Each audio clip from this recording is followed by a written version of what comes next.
পিতরের দ্বিতীয় চিঠি অধ্যায় 1। আমি শিমন পিতর, যীশুখ্রিস্টের একজন দাস ও প্রেরিত, সেই ব্যক্তিদের প্রতি এই চিঠি লিখছি যারা আমাদের ঈশ্বরের এবং আমাদের ত্রাণকর্তা যীশুখ্রিস্টের ধার্মিকতার মাধ্যমে আমাদের মতো এক বহুমূল্য বিশ্বাস লাভ করেছে। তোমরা ঈশ্বর এবং আমাদের প্রভু যীশুর বিষয়ে সঠিক জ্ঞান লাভ করে চলো, যাতে ঈশ্বর প্রচুর পরিমাণে তোমাদের প্রতি তার মহাদয়া দেখান এবং তোমাদের শান্তি দান করেন। ঈশ্বরের মহৎ শক্তির মাধ্যমে আমরা এমন সমস্ত কিছু পেয়েছি যেগুলো ঈশ্বরের প্রতি ভক্তি সহকারে জীবনযাপন করার জন্য প্রয়োজন। আমরা এগুলো পেয়েছি কারণ আমরা সেই ঈশ্বর সম্বন্ধে সঠিক জ্ঞান লাভ করেছি যিনি নিজের মহিমা ও সদ্গুণের দ্বারা আমাদের আহ্বান করেছেন। এই মহিমা ও সদ্গুণের দ্বারা তিনি আমাদের বহুমূল্য এবং অত্যন্ত মহৎ প্রতিশ্রুতি সকল দিয়েছেন, যাতে এই প্রতিশ্রুতিগুলোর মাধ্যমে তোমরা ঈশ্বরের মহিমার অংশী হতে পারো। আর তিনি এই প্রতিশ্রুতিগুলো দিয়েছেন কারণ আমরা জগতের সেই কলুষতা থেকে পালিয়ে এসেছি যা মন্দ আকাঙ্ক্ষার দ্বারা উৎপন্ন হয়। এই কারণে তোমরা প্রাণপণ চেষ্টা করে তোমাদের বিশ্বাসের সঙ্গে সদ্গুণ, সদ্গুণের সঙ্গে জ্ঞান, জ্ঞানের সঙ্গে আত্মসংযম, আত্মসংযমের সঙ্গে ধৈর্য, ধৈর্যের সঙ্গে ঈশ্বরের প্রতি ভক্তি, ঈশ্বরের প্রতি ভক্তির সঙ্গে ভ্রাতৃপ্রেম এবং ভ্রাতৃপ্রেমের সঙ্গে সকলের প্রতি প্রেম যুক্ত করো। কারণ তোমাদের মধ্যে যদি এই গুণগুলো প্রচুর পরিমাণে থাকে, তাহলে তোমরা আমাদের প্রভু যীশু খ্রিস্ট সম্বন্ধীয় সঠিক জ্ঞানের সঙ্গে মিল রেখে কাজ করবে এবং তোমরা নিষ্ক্রিয় বা নিষ্ফল হয়ে পড়বে না। কারণ যার মধ্যে এই গুণগুলো নেই সে অন্ধ, সে আলো দেখতে প্রত্যাখ্যান করে এবং সে এও ভুলে গিয়েছে যে তাকে তার অতীতের পাপগুলো থেকে সূচি করা হয়েছে। অতএব হে ভাইয়েরা, তোমাদের যে আহ্বান ও মনোনীত করা হয়েছে সেই সুযোগ ধরে রাখার জন্য আরও বেশি প্রচেষ্টা করো। কারণ তোমরা যদি এই গুণগুলো বৃদ্ধি করো, তাহলে তোমরা কখনো ব্যর্থ হবে না। আসলে এভাবেই আমাদের প্রভু ও ত্রাণকর্তা যীশুখ্রিস্টের অনন্তকালীন রাজ্যে তোমাদের সগৌরবে প্রবেশ করার অধিকার দেওয়া হবে। এই জন্যই আমি সব সময় এই বিষয়গুলো তোমাদের মনে করিয়ে দিচ্ছি, যদিও তোমরা এগুলো জানো এবং তোমরা যে সত্য শিখেছ তাতে সুস্থির রয়েছ। কিন্তু আমি যতদিন এই তাঁবুতে রয়েছি ততদিন এই বিষয়গুলো মনে করিয়ে দেওয়ার মাধ্যমে তোমাদের উদ্দীপিত করাকে সঠিক বলে মনে করি। কারণ আমি জানি আমাকে শীঘ্র এই তাঁবু ত্যাগ করতে হবে, যেমনটা আমাদের প্রভু যীশু খ্রিস্টও আমাকে স্পষ্টভাবে জানিয়েছেন। তাই আমি সব সময় আমার যথাসাধ্য করব যেন আমি চলে যাওয়ার পরও তোমরা নিজেরাই এই বিষয়গুলো স্মরণ করতে পারো। আমরা মানুষের তৈরি কোনো মিথ্যা গল্পের উপর ভিত্তি করে আমাদের প্রভু যীশু খ্রিস্টের ক্ষমতা ও উপস্থিতির বিষয়টা তোমাদের জানাইনি, বরং আমরা নিজের চোখে তার প্রতাপ দেখেছিলাম। কারণ তিনি পিতা ঈশ্বরের কাছ থেকে সমাদর ও মহিমা লাভ করেছিলেন। এটা সেই সময় ঘটেছিল যখন মহিমার ঈশ্বর তার উদ্দেশ্যে এই কথাগুলো বলেছিলেন, ইনি আমার প্রিয় পুত্র, তার উপর আমি খুব সন্তুষ্ট। হ্যাঁ, আমরা যখন তার সঙ্গে পবিত্র পর্বতে ছিলাম তখন আকাশ থেকে বলা এই কথাগুলো আমরা শুনেছিলাম। এভাবে ভবিষ্যৎবাণীর উপর আমাদের আস্থা আরও বেশি দৃঢ় করা হয়েছে। আর তোমরা সেই ভবিষ্যৎবাণীর প্রতি মনোযোগ দিয়ে ভালোই করছো, যা তোমাদের হৃদয়ে আলো দিচ্ছে। ঠিক যেমন প্রদীপ অন্ধকারময় স্থানে আলো দেয় যতক্ষণ না ভোর হয় এবং শুক তারা না ওঠে। প্রথমে তোমরা এই বিষয়টা জেনে রাখো যে শাস্ত্রের কোনো ভবিষ্যৎবাণী মানুষের নিজের ধারণা নয়, কারণ ভবিষ্যৎবাণী কখনো মানব উৎস থেকে আসেনি, বরং পবিত্র শক্তির দ্বারা পরিচালিত হয়ে মানুষ ঈশ্বরের কাছ থেকে যে বার্তা পেয়েছেন তাই জানিয়েছেন। অধ্যায় 2। কিন্তু ইসরায়েলীদের মধ্যে যেমন মিথ্যা ভাববাদীদের দেখা গিয়েছিল, তেমনি তোমাদের মধ্যেও মিথ্যা শিক্ষকদের দেখা যাবে। তারা গোপনে বিভেদ সৃষ্টি করবে, যার ফলে তোমাদের বিশ্বাস নষ্ট হয়ে যাবে। এমনকি যিনি তাদের কিনেছেন সেই প্রভুকে পর্যন্ত তারা অস্বীকার করবে। আর তাই তারা নিজেদের উপর দ্রুত ধ্বংস ডেকে আনবে। তাদের দেখাদেখি অনেকে নির্লজ্জভাবে পাপ কাজ করবে এবং তাদের কারণে সত্যের পথ নিন্দিত হবে। আর তারা লোভের বশে ছলনাপূর্ণ কথা বলে তোমাদের প্রতারিত করার চেষ্টা করবে, কিন্তু তাদের জন্য অনেক আগেই শাস্তি নির্ধারণ করা হয়েছে, আর তা আসতে দেরি হবে না। তারা ধ্বংস হবেই, কারণ ঈশ্বর সেই স্বর্গদূতদের শাস্তি থেকে রেহাই দেননি যারা পাপ করেছিল। তিনি তাদের টারটারাসে নিক্ষেপ করেছেন, তাদের বিচারের জন্য ঘোর অন্ধকারে শিকল দিয়ে বেঁধে রেখেছেন। আর তিনি এক প্রাচীন জগৎকেও শাস্তি থেকে রেহাই দেননি। তবে অন্য 7 জনের সঙ্গে সঙ্গে তিনি নোহকে রক্ষা করেছিলেন, যিনি ঈশ্বরের সঠিক পথ সম্বন্ধে প্রচার করেছিলেন। ঈশ্বর নোহকে সেই সময় রক্ষা করেছিলেন যখন তিনি ঈশ্বর ভক্তিহীন লোকদের এক জগতের উপর জলপ্লাবন এনেছিলেন, আর সদম ও গমোরা নগরকে পুড়িয়ে ছাই করে দেওয়ার মাধ্যমে তিনি সেই নগরের লোকদের শাস্তি দিয়েছিলেন। আর এভাবে ঈশ্বর ভক্তিহীন লোকদের উপর যা আসতে যাচ্ছে সেই বিষয়ে দৃষ্টান্ত স্থাপন করেছিলেন। আর তিনি ধার্মিক লোটকে উদ্ধার করেছিলেন, যিনি মন্দ লোকদের নির্লজ্জভাবে করা পাপ কাজের কারণে অত্যন্ত কষ্ট পেতেন। হ্যাঁ, সেই ধার্মিক ব্যক্তি তাদের মাঝে বাস করার সময় তাদের মন্দ কাজকর্ম দেখে এবং সেগুলোর সম্বন্ধে শুনে প্রতিদিন যন্ত্রণা ভোগ করতেন। অতএব যেহোবা জানেন যারা ঈশ্বরের প্রতি ভক্তি দেখায় তাদের কিভাবে পরীক্ষা থেকে উদ্ধার করতে হয়, আর যারা অধার্মিক তাদের কিভাবে বিচার দিনে ধ্বংস করার জন্য রাখতে হয়, বিশেষ করে যারা অন্যদের দেহকে অশুচি করার চেষ্টা করে এবং যারা কর্তৃত্বে থাকা ব্যক্তিদের তুচ্ছ করে। তারা দুঃসাহসী ও স্বেচ্ছাচারী, এবং ঈশ্বর যে লোকদের সমাদর করেন তাদের নিন্দা করতেও ভয় পায় না।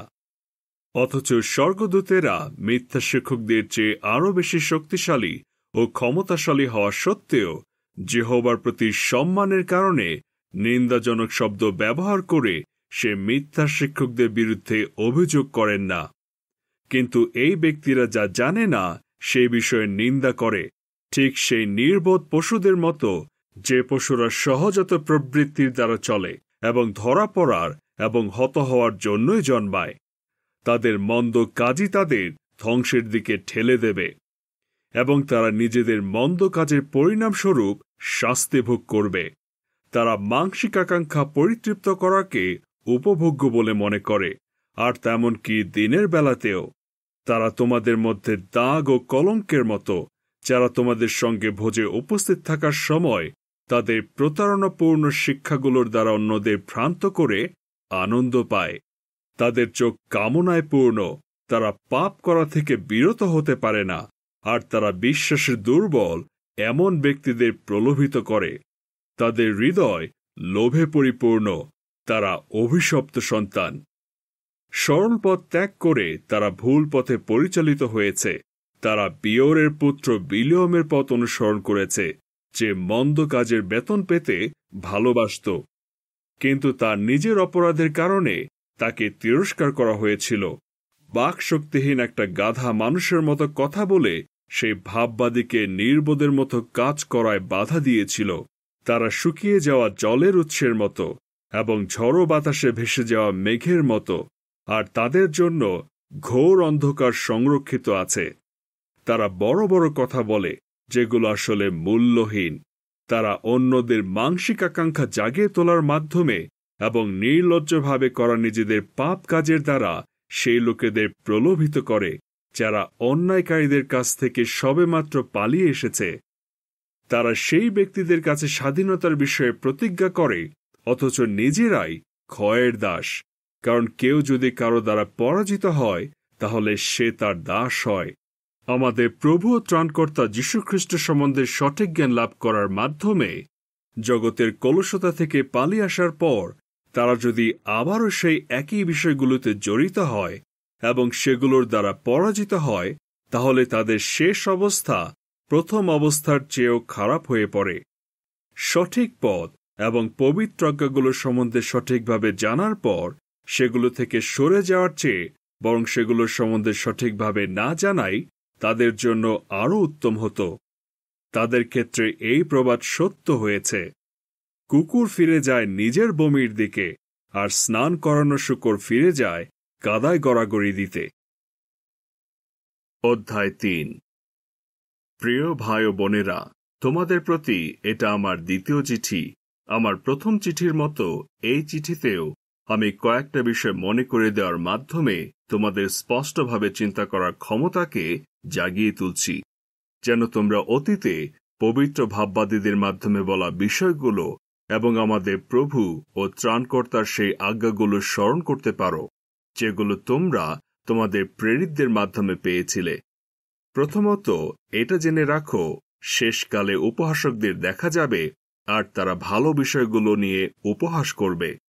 তারা নিজেদের আকাঙ্ক্ষা অনুসারে চলবে এবং বলবে তাঁর উপস্থিতির বিষয়ে যে প্রতিজ্ঞা করা হয়েছিল সে প্রতিজ্ঞার কি হলো। জগৎ সৃষ্টির শুরুতে যেমন ছিল, আমাদের পূর্বপুরুষদের সময় থেকে সমস্ত কিছু তো ঠিক সেই রকমই চলছে। কারণ তারা ইচ্ছাকৃতভাবে এই বিষয়টা উপেক্ষা করে যে অনেক আগে থেকেই আকাশমণ্ডল ছিল, আর ঈশ্বরের বাক্য দ্বারা পৃথিবী জল থেকে পৃথক ছিল, আর জলের মধ্যে দৃঢ়ভাবে স্থাপিত ছিল। আর এগুলোর মাধ্যমে সেই সময়কার জগৎ জলপ্লাবনে ধ্বংস হয়ে গিয়েছিল। আবার সেই একই বাক্য দ্বারা এই বর্তমান আকাশমণ্ডল ও পৃথিবী আগুন দিয়ে ধ্বংস হওয়ার জন্য সংরক্ষিত আছে। এগুলোকে ঈশ্বর ভক্তিহীন লোকদের বিচার ও ধ্বংসের দিনের জন্য সংরক্ষণ করে রাখা হয়েছে। কিন্তু প্রিয় ভাই ও বোনেরা, তোমরা এই বিষয়টা ভুলে যেও না যে যেহোবার কাছে একদিন 1000 বছরের সমান, আর 1000 বছর একদিনের সমান। যেহোবা তার প্রতিজ্ঞা পূরণ করতে দেরি করেন না, যদিও তিনি দেরি করছেন বলেই কেউ কেউ মনে করে। এর পরিবর্তে তিনি তোমাদের প্রতি ধৈর্যশীল, কারণ তিনি চান না কেউ ধ্বংস হয়ে যাক, বরং চান যেন সকলে অনুতপ্ত হয়। কিন্তু চোর যেভাবে আসে, যেহোবার দিন সেভাবে আসবে। সেই দিন আকাশমণ্ডল গর্জন করে শেষ হয়ে যাবে, আর আকাশমণ্ডল এবং পৃথিবীর মূল বস্তুগুলো প্রচণ্ড উত্তপ্ত হয়ে গলে যাবে, আর পৃথিবী এবং এর কাজগুলো প্রকাশ হয়ে পড়বে। যেহেতু এই সমস্ত কিছু এভাবে গলে যাবে, তাই চিন্তা করে দেখো তোমাদের কি ধরনের ব্যক্তি হওয়া উচিত। তোমাদের পবিত্র আচরণ করা উচিত এবং ঈশ্বরের প্রতি তোমাদের যে ভক্তি রয়েছে তা কাজের মাধ্যমে প্রমাণ করা উচিত। আর তোমরা যেহোবার দিন আসার অপেক্ষায় থাকো এবং সেই দিনের কথা ভুলে যেও না, যেদিন আকাশমণ্ডল আগুনে পুড়ে ধ্বংস হয়ে যাবে এবং আকাশমণ্ডলের মূল বস্তুগুলো প্রচণ্ড তাপে গলে যাবে। কিন্তু তার প্রতিজ্ঞা অনুসারে আমরা এমন এক নতুন আকাশমণ্ডল এবং এক নতুন পৃথিবীর অপেক্ষায় রয়েছি, যেখানে প্রত্যেকে যা সঠিক তাই করবে। অতএব প্রিয় ভাই ও বোনেরা, তোমরা যেহেতু এই সমস্ত বিষয়ের জন্য অপেক্ষা করছো, তাই প্রাণপণ চেষ্টা করো যেন পরিশেষে ঈশ্বর দেখতে পান যে তোমরা নির্দোষ ও নিষ্কলঙ্ক অবস্থায় রয়েছ এবং তার সঙ্গে তোমাদের এক উত্তম সম্পর্ক রয়েছে। আর আমাদের প্রভুর ধৈর্যকে পরিত্রাণ হিসেবে গণ্য করো, যেমনটা আমাদের প্রিয় ভাই পৌলো ঈশ্বরের কাছ থেকে পাওয়া প্রজ্ঞা অনুসারে তোমাদের লিখেছিলেন। তিনি তার সমস্ত চিঠিতেই এই বিষয়গুলো সম্বন্ধে লিখেছেন, তবে তার চিঠির কোনো কোনো বিষয় বোঝা কঠিন। যে লোকেরা এই বিষয়গুলো ভালো করে বোঝে না এবং বিশ্বাসে দুর্বল, তারা শাস্ত্রের অন্যান্য অংশকে যেমন বিকৃত করে থাকে, তেমনি এই বিষয়গুলোকেও বিকৃত করে, আর এর ফলে নিজেদের জন্য ধ্বংস ডেকে আনে। অতএব প্রিয় ভাই ও বোনেরা, তোমরা এই বিষয়ে আগে থেকে জানো বলে সতর্ক থাকো, যাতে তোমরা সেই মন্দ লোকদের মিথ্যা শিক্ষা দ্বারা ভ্রান্ত না হও এবং তোমাদের দৃঢ় বিশ্বাস থেকে সরে না পড়ো, বরং তোমরা ক্রমাগত আমাদের প্রভু ও ত্রাণকর্তা যীশুখ্রিস্টের মহাদয়া এবং তাঁর সম্বন্ধে জ্ঞান লাভ করো। এখন ও চিরকাল তারই গৌরব হোক। আমেন।